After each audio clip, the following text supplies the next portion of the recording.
औज़ुबिल्लाहिमिनश्शैतानिर्रजीम बिस्मिल्लाहिर्रहमानिर्रहीम। बहुत से एम्प्लॉइज़ क्वेश्चन पूछते हैं कि सीपी फंड बेहतर सिस्टम है कि और पेंशन स्कीम, जिसको बहुत ज़्यादातर लोग जीपी फंड भी कहते हैं। तो एक तो फ्यूचर का जो इल्म है ना, वो तो सिर्फ अल्लाह के पास है।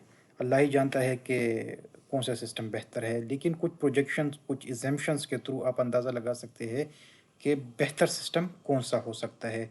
तो वही एग्जम्पशन, वही प्रोजेक्शन डिस्कस करके हम थोड़ा एनालिसिस करते हैं कि कौन सा सिस्टम आफ्टर 35 ईयर्स बेहतर हो सकता है। सीपी फंड और पेंशन स्कीम की कंपैरिजन करके and term of benefits discuss करते हैं। अच्छा, अगर कोई बीपीएस 12 का ऑफिसर हो और वो 35 साल तक सर्विस करे, और अगर वो सीपी फंड में रहे या सीपी फंड के बजाय और पेंशन स्कीम में रहता, तो दोनों स्कीम में उनके बेनिफिट्स क्या बन सकते थे। रिटायरमेंट बेनिफिट्स, आफ्टर रिटायरमेंट जो उनको बेनिफिट्स मिलेंगे, मंथली पेंशन और कम्यूटेशन, तो क्या बन सकते थे, तो इसको डिस्कस करते हैं। अच्छा, 35 साल अगर कोई एम्प्लॉय रहे सीपी फंड में और उनका फंड ग्रो करे 14% रेट के साथ, एवरेज रेट ऑफ रिटर्न उनको मिले 14%, ठीक है, उनका फंड ग्रो करे। आजकल आप देखें तो rate of return 22% policy rate है, तो 21% ही मिल रहा है। तो अगर 14% के साथ ग्रो करे तो उनका मंथली पेंशन बन सकता है सीपी फंड में 3,52,293 रुपये। ये 35 साल के बाद की बात मैं कर रहा हूँ। अभी आपको थोड़ा अजीब लगेगा कि 3 लाख रुपये बीपीएस 12 के ऑफिसर को, ये आफ्टर 35 ईयर्स की बात हो रही है।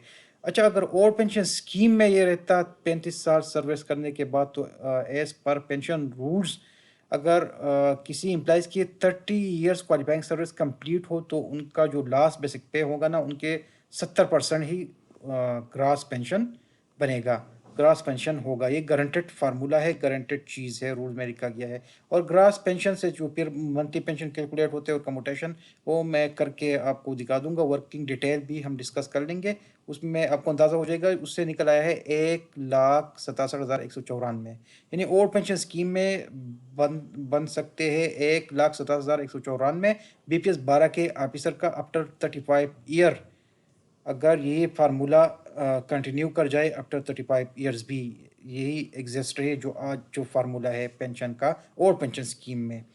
और उनका कम्यूटेशन इस इम्प्लाई का फिर बनेगा 98,69,711, जबकि इस साइड अगर आप सीपी फंड को देखें तो मंथली पेंशन बन रहा है 3,52,293। अगर as per CP fund rule 80% ये एएमसी के साथ इन्वेस्ट कर दे, और अगर 20% निकाले तो 20% जो निकालते हैं तो उनसे बन रहा है 1,32,11,011 रुपये कम्यूटेशन। तो दोनों में आप देख ले तो बेहतर सीपी फंड ही परफॉर्म कर रहा है। लेकिन ये कारोबार है सीपी फंड में, अगर आपको ये आपने ग्रो किया है 14% रेट ऑफ रिटर्न के साथ, अगर आप इसको ग्रो कराओगे 10% के साथ, तो फिर ये और पेंशन स्कीम ही बेहतर हो जाएगा। क्योंकि और पेंशन स्कीम गारंटेड है, उसका एक ही फिक्स फार्मूला है, लेकिन ये वेरी करता है। सीपी फंड जो है ना, वो उसमें कमी बेशी आ सकती है। अगर वो अच्छा परफॉर्म कर गया, ग्रोथ आपका जो एवरेज रेट ऑफ रिटर्न आपको अच्छा मिल गया ना, तो ये और पेंशन स्कीम को बीट कर सकता है। अगर ख़राब मतलब अच्छा परफॉर्म नहीं कर दिया, अच्छी ग्रोथ नहीं आई आपके फंड में, तो ये फिर बीट नहीं कर सकता। अब मैं दिखा देता हूँ। से हम करा देते हैं इसको 10% के साथ, ये भी जूम करा देता हूँ मैं। 10% ये डिटेल वर्किंग है, इसको भी मैं डिस्कस करूँगा कि इससे किस तरह ये ओल्ड पेंशन स्कीम के जो बना है और ये सीपी फंड का, इसको हम 10% से करा देते हैं। तो आप देखिए, अब ये चेंज हो गए होंगे ये वीडियो, ये अब देखिए अब क्या है। मंथली पेंशन सीपी फंड में आ गया 3 लाख से 1,68,000 रुपये, जबकि ओल्ड पेंशन स्कीम में तो वही की वही है, उनका तो फिक्स फार्मूला है। जबकि कम्यूटेशन सीपी फंड में 1,32,00,000 से आ गया 63 लाख पे। अगर ये 8% से ग्रो करे ना तो और भी कम हो जाएगा, अगर 12 से करे तो ज़्यादा हो जाएगा।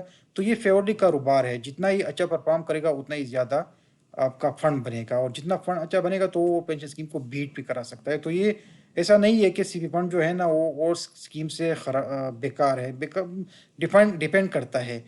एवरेज रेट ऑफ रिटर्न अगर स्टॉक मार्केट में आप 1990 से लेकर 2015 तक देखें तो मिला है 18%। अगर आप पीआई वीजा और ये जो डेट्स और मनी मार्केट का देखें तो ये 10-9% ही पिछली 20-25 साल का इनका रिकॉर्ड रहा है। तो अगर मैक्स कर दे तो 13-14% एवरेज मिल सकता है। अगर 14% के साथ फंड ग्रो करे ना, तो वर्ल्ड पेंशन स्कीम को बीट करा सकता है।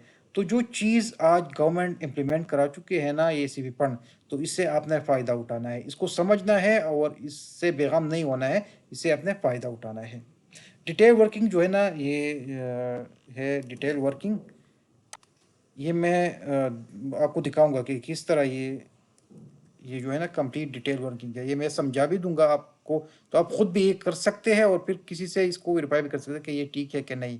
تو اس سے جو مقصد ہے نا، ایم ہے میرا، وہ یہ ہے کہ آپ لوگوں کو یہ سمجھ آ جائے اور پھر جو چیز امپلیمنٹ ہو چکا ہے نا اسے آپ فائدہ اٹھائے، بجائے یہ کہ آپ اسے ڈس اپوائنٹ رہے اور مایوس رہ کر آپ ان سے فائدہ نہ اٹھا سکے، لہٰذا آپ ان سے فائدہ ہی اٹھائے۔ شکریہ۔